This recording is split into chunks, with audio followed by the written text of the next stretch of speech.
Bonjour à tous. Aujourd'hui, nous allons continuer sur les exceptions. Comment créer une exception. Donc, dans la vidéo précédente, on avait vu qu'on utilisait try, catch, finally pour essayer d'exécuter un code, voir s'il y a une exception, l'attraper et afficher un message d'erreur. Aujourd'hui, nous allons voir une autre façon. Donc là, je vais afficher, j'ai créé une méthode qui s'appelle division et qui divise A par B. Return A divisé par B.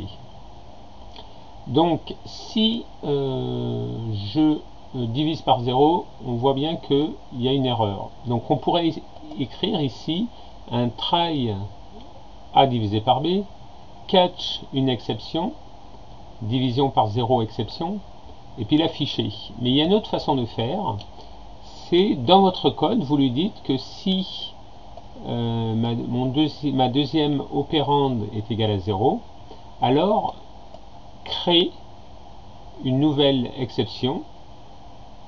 Il y a une classe qui s'appelle argument exception et dans laquelle on peut mettre un message d'erreur, une chaîne de caractères, et là je dis la deuxième opérande ne doit pas être nulle.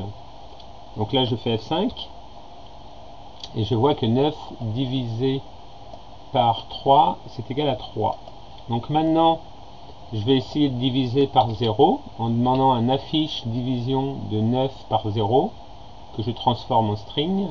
Je fais F5 et vous voyez que la deuxième opérande ne doit pas être nulle, l'exception argument exception n'a pas été gérée. Donc là, ça me permet de voir que dans mon code, si l'utilisateur demande une division par 0, alors moi je peux le gérer et arrêter le programme.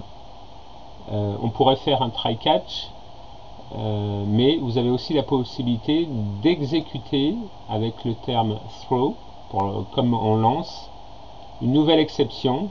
Donc je génère une nouvelle instance de la classe argument exception avec la chaîne de caractères. La deuxième opérande ne doit pas être nulle.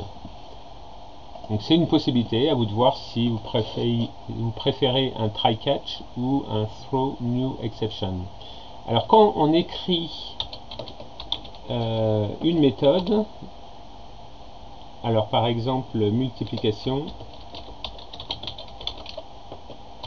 de 2 et de 5 que je vais transformer en string,